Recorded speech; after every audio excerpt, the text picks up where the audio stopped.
ज़ोमैटो से अब खाना ऑर्डर करना महंगा हो गया है। असल में ज़ोमैटो ने अपने प्लेटफॉर्म फीस में बढ़ोतरी की है। ये पहली फीस कितनी थी, अब कितनी हो गई है? इससे बिजनेस पे फ़र्क क्या पड़ेगा और आप पे क्या फ़र्क पड़ेगा, बताने के लिए मेरे सहयोगी सौमित सरकार जुड़ रहे हैं। सौमित, जरा सारे एंगल्स बताइएगा इसके। तो अगर आप देखेंगे तो ज़ोमैटो फोकस में रहेगा, क्योंकि जो प्लेटफॉर्म फ़ी है उन्होंने 3 रुपये से बढ़ाकर अभी 4 रुपये कर दिया है की मार्केट्स में। और याद रखिएगा 31 दिसंबर के दिन वो जो प्लेटफॉर्म फ़ी चार्ज कर रहे थे वो करीब 9 रुपीज़ का था पर एवरी ऑर्डर पे। तो काफ़ी डायनामिक रहा है कंपनी के लिए ये प्लेटफॉर्म फ़ी। अब अगर आप देखेंगे तो प्रति 1 रुपया प्लेटफॉर्म फ़ी बढ़ने से जो कॉन्ट्रीब्यूशन मार्जिन जो है फूड डिलीवरी का, उसमें जो ग्रोथ या इंक्रीमेंटल कॉन्ट्रीब्यूशन मार्जिन जो देखने मिलता है वो करीब 0.2% का है। एब्सोल्यूट टर्म्स में अगर हम देखें तो 15 करोड़ रुपया प्रति क्वार्टर कंपनी अपनी एडजस्टेड एबिटा में ऐड कर सकती है। इसका मतलब एनुअलाइज बेसिस पे अगर आप देखें तो करीब 60 करोड़ के आसपास हो सकता है। तो कंसोलिडेटेड ज़ोमैटो के एडजस्टेड एबिटा का वो करीब 15% हिस्सा है। तो 15% से कंपनी का एडजस्टेड एबिटा बढ़ सकता है अगर सिर्फ 1 रुपये से उन्होंने प्लेटफॉर्म फी बढ़ा दिया तो ये काफ़ी ज़्यादा पॉजिटिव हो सकता है ज़ोमैटो के लिए।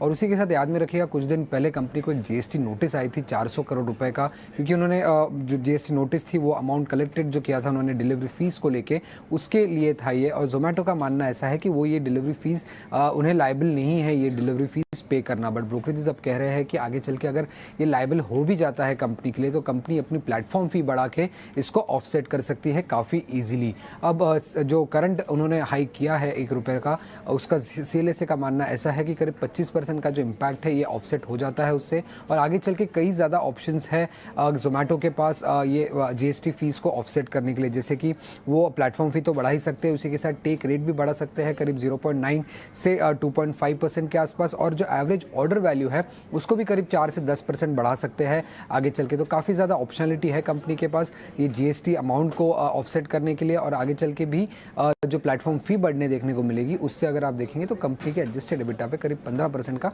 पॉजिटिव इम्पैक्ट देखने को मिल सकता है। डन। तो आप ये बता रहे हैं कि उन्होंने 1 रुपया फीस बढ़ाई है और आप ये बता रहे थे कि तो 9 रुपये तक चली गई थी fees on the day of 31st। अच्छा, आप ये भी बता रहे हैं कि जीएसटी को ऑफसेट भी कर सकती हैं अपने 1 रुपये। तो सारे मुद्दे कहीं ना कहीं जीएसटी और जीएसटी जनित है। जैसे जीएसटी का नोटिस इनके पास आया था और इससे पहले इन्होंने जब 3 रुपये कहता तब जीएसटी का मामला नहीं था। विनोद मोदी हमारे साथ जुड़ चुके हैं। विनोद, कई बार ऐसा लगता है कि पहले इनकम आएगी बाद में टैक्स आएगा, कई बार पहले टैक्स आता है बाद में इनकम आती है। 3 रुपए तक तो इनकम के बारे में सोचा, लेकिन उसके बाद जीएसटी का नोटिस आ गया तो उन्होंने कहा अब हम और बढ़ाते हैं। आप ठीक है ना, आप लगाओ हम पे जीएसटी, हमने 1 रुपये और बढ़ा देंगे। तो उन्होंने 1 रुपये और बढ़ा दी, 3 से 4 कर दी है। तो ये मिलीजुली सरकार है ऐसा लग रहा है। जरा आप बताइए इसमें क्या है मामला। Very good morning, Dimpy, Ajay ji, and all panelists, and happy New Year to all. Definitely I mean ये जो डिसीजन कर लिए है, आई मीन जोमेटो 1 रुपये से बढ़ाने का 3 से 4 रुपया का, ये बहुत बड़ा डिसीजन है। इसके 33% इंक्रीज पर ऑर्डरिंग में ये बहुत बड़ा मुझे लगता है कि अर्निंग सेक्रेटिव होगा। But at the same time GST जो टैक्स डिमांड था, अगर मैं उसको साइड रखे कि आई थिंक वो जो चीज है, आई थिंक उसमें बहुत सारे इफ्स एंड बट्स होते हैं, क्योंकि वो लिटिगेशन में जाएगा, कंपनी भी अप्लाई करेगा उसके अगेंस्ट में। सो उस पर कुछ बहुत बड़ा व्यू तो नहीं दिया जा सकता। बट अगर बिजनेस की बात करें तो इसकी बिजनेस में जो ट्रैक्शन दिख रहा है वो काफी बेहतर दिख रहा है।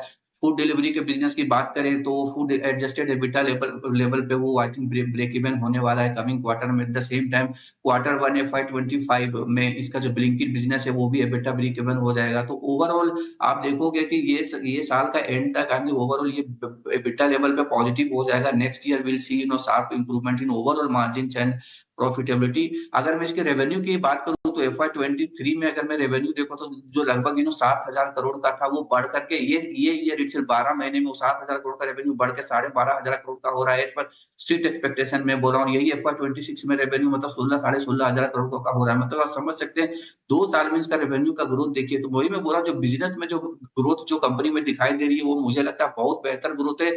और इकोनॉमी ऑफ एक्टिविटी जो भी इकोनॉमी जो स्केल बेनिफिट्स ये सब आने वाले टाइम में डेफिनेटली मिलेगा। मुझे लगा स्ट्रीट इस पे पॉजिटिव रहेगा। हमारा नजरिया भी लगता है कि ये स्टॉक को देखना चाहिए, अंडर रडार रखना चाहिए। तो हमारा कवरेज नहीं है, इन हाउस कवरेज नहीं है, बट ओवरऑल व्यू काफी पॉजिटिव निकल के आ रही है।